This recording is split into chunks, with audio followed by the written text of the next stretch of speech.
My next guest says the market is rotating, not topping out. Victoria Fernandez is Chief Market Strategist at Crossmark Global Investments and joins us now. Victoria, so good to have you. Great to have you back. Pleasure to be here. So Victoria, what tells you this is a healthy rotation and not the market fizzling out? What are you watching that gives you confidence? There's a couple of elements that are telling us this. One, the financial sector. So typically, if you have people pulling out of the market and there's concerns, you don't see the financial sector doing well. And we've actually seen an uptrend in financials. More of those names making 20-day highs, more of the names in the sector with above their 200-day moving average. So that's telling us that there's some positivity, some tailwinds to the market. Another element is credit spreads. We know that downturns or recessions, a lot of times, they're really triggered by credit events. When we look at credit spreads right now, we actually see them tightening. We're not seeing tremendous widening. Maybe on very low quality, lower scale of high yield, like triple C's, you're seeing widening there, but certainly not in the investment grade component. So again, it tells us investors are confident in corporations, in earnings, and profit margins. So these are elements that say money is working within the system. It's not pulling out and sitting on the sidelines. What's the biggest mistake investors make when they hear the word rotation? Well, I think people automatically assume you need to just completely sell out of one sector and move completely into another. And we don't want to do that. We don't do that for our clients. We hope other people aren't doing that in their portfolios. You want to do small moves, right? You want to trim some areas. You want to find other areas and start dipping your toe in the water in those segments that are having uptrends, that are showing positivity on a technical side. So rotation does not mean the sky is falling. It just means we're finding new places to put money to work. And don't be afraid to take some money off the table where you've had some gains and find some other places to put money to work. So talk to us about those new places, what you want to take from, where you want to put it, because if money isn't leaving the market, where is it actually going? Right. So obviously we have seen semis, we've seen hyperscalers really with these parabolic moves over the last few weeks. And so you can start to trim those names. You can come out of some of those areas and look at maybe healthcare, look at financial. Since the peak that we saw in semis about 2 weeks ago, those are your best performing sectors, healthcare and financials, followed closely, believe it or not, by staples and industrials. So these are 4 areas that we think have some opportunity. Again, it doesn't mean you just go and can buy anything in those sectors, but you can find names that are trending very well and have support within those areas of the market. And we think there's some runway there for them. So trim profits from some of the big tech winners, or actually no longer be exposed to those tech winners? I think you have to have some exposure. We can't just completely eliminate these areas of the market because, I mean, as we can see from day to day, there is a tremendous kind of head whip that you can get from being really high one day to really pulling back the next day and then back up the following day. So trim, lessen your exposure there and go into other areas. I would not sell out completely. So when you say things like healthcare and financials and moving money out of technology, that to me sounds like a more defensive portfolio. So is that setting up for potentially more risks down the road?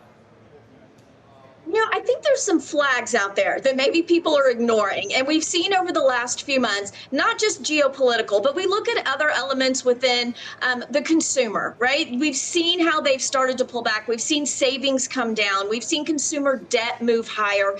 There's elements that tell us perhaps things are going to slow down a little bit. And if they are, I don't think it's a bad thing to maybe put a little more defensive component in your portfolio. Again, you're not coming out of those growthier names completely, but you are adding a little bit of buffer in your portfolio. So as there's volatility, which we expect there will be as we go through the rest of this midterm election year, your portfolio can be well positioned for that.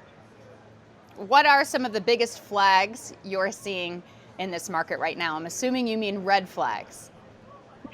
Yes, well, there are some red flags out there. Again, consumer debt is one of the ones that we're concerned about, and savings rates falling. That is a big concern for us. Confidence is also another one, because we know that how people feel and their confidence in the markets bleeds through. We're also concerned about inflation. I know inflation expectations have come down a little bit as gasoline prices have come down, but I don't think we're out of the woods yet. I really think that we're going to see sticky inflation. We saw inflation start to go up and trend higher even before the Iran war began. And so now that hopefully, as we're coming out of that geopolitical issue, we're still, I think, going to see some of that. And I think we need to be very careful and not expect that's just going to fall automatically. And with that, if that's the case, that means we have a Fed that's either going to be on pause for longer than many people expect, or perhaps even put a rate hike in maybe early next year. We'll dig into positioning a little bit more in just a second, but first, what would make you more risk on, and what would make you start taking advantage of some of these sell-offs that we've been seeing in things like semiconductors? Yeah, I think really it's going to come down to earnings. Obviously, banks start earnings next week. They kind of kick it off for the second quarter. Expectations are so high for these tech companies. I mean, you see Samsung, right? Knocked it out of the park, and yet the stock was down 6-7%. So I think if we can get through earnings season and these tech companies truly do outperform expectations, then it maybe gives you a little more confidence to go back into these names. But I think we have to see that play out first. I'd rather be a little late to the party than jump in too quickly and be in trouble. If you do trim some of those winners, how do you know that you're simply rebalancing rather than making the mistake of selling too early? I mean, you don't. We don't know for sure if you're selling too early or not. It's, hindsight is 2020. But for us, it's more a matter of, if we have made some gains, if we are happy with how a stock has performed, we're okay with taking a little bit off the table. You can leave some there, let it run if that's what happens, and take advantage of the upside that might still be there in the stock. But you did take some money, you took your gains, and you're using them for a different purpose. And we think that's okay, as long as you are doing little pieces at a time. Making big moves puts you in a much riskier position, but smaller moves makes a lot of sense for most clients. Okay, and you brought some of your top stock picks, which we'll get to. But first, thinking more broadly, if someone owns an S&P 500 index fund, are they already benefiting from the rotation that you're talking about into healthcare and financials, or do they need to now think differently? Well, obviously, the index has such a large weighting in tech, and we see it continue to grow, that I would think you would want to go ahead and maybe pull some of that and put it more specifically in other sectors. There's nothing wrong with being in an S&P index fund. We have index funds ourselves, mutual funds at Crossmark, but I do think if you want to be a little more active in what you're doing, you can take advantage of some of the rotation you're seeing in general, pull a little bit of money out of there and go to specific sectors. Okay, so let's talk about some of the names you're actually buying here. Funny enough, we've been talking about trimming profits on tech, and your first pick is actually a tech stock, although not a lot of profits to trim on this one. Adobe, it is up on the month, but down significantly year to date. You're buying it while many investors worry that AI will actually hurt software companies. So why does the market have that particular story wrong? Yeah, it's interesting here. And again, yes, software has taken a huge hit because of the concerns around AI.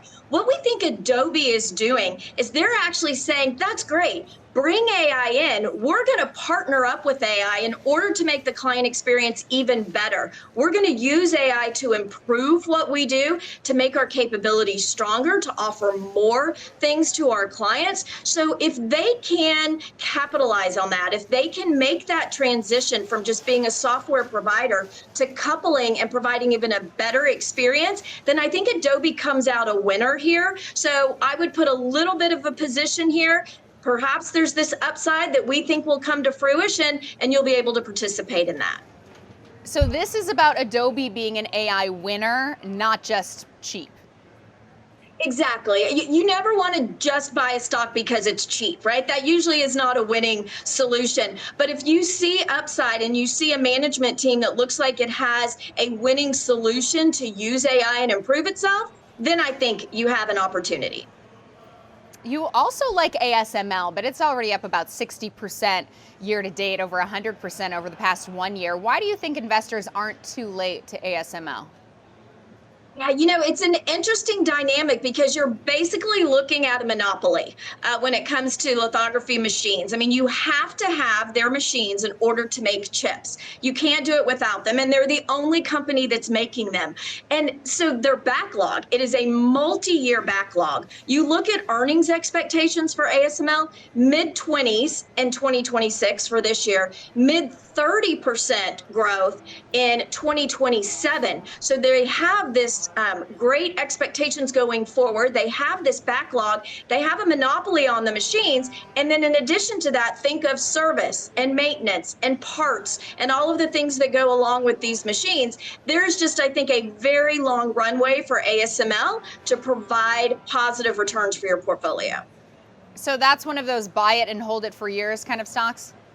At least for a little while. We're not going to be in there trading it every day. I think they have a very long runway. You can buy that stock, hold it in your portfolio, and I think you'll be pleased with what it does. Okay, you also say it's time to sell, or at least take profits, in Bloom Energy after a huge run. What's changed there?